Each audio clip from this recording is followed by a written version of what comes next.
मित्रांनो, ह्या जगामध्ये कोणीही परफेक्ट नाही. नमस्कार, मी चंदू मंचरे, होलिस्टिक वेलनेस कोच. मित्रांनो, सध्या भारतामध्ये डिवोर्सचं प्रमाण खूप मोठ्या प्रमाणात वाढते.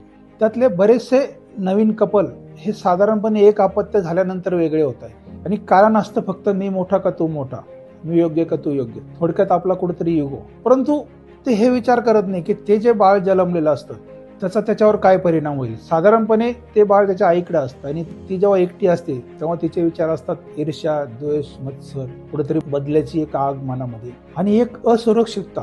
आणि ह्या सर्व गोष्टीचा परिणाम त्या बाळाच्या डेव्हलपमेंटवर होत असतो. त्याचा मानसिक विकास ह्या काळामध्ये खूप मोठ्या प्रमाणामध्ये चालू असतो. आणि दुसरी गोष्ट आहे, त्या बाळाला बापाचं प्रेम मिळत नाही. खरं तर ही खूप दुर्दैवाची गोष्ट आहे. कारण का की त्या बाळाला जेव्हा जन्म दिला जातो त्या आईवडिलांकडनं, त्यांना त्यांचा युगो जपण्याचा काही अधिकार नाही. त्याच्यामुळं माझी ह्या पालकांना एक नम्र विनंती की जेव्हा तुम्ही एका बाळाला जन्म देतात तेव्हा तुम्ही नक्की त्याच्या पालन पोषणाची जबाबदारी नक्की घेतली पाहिजे.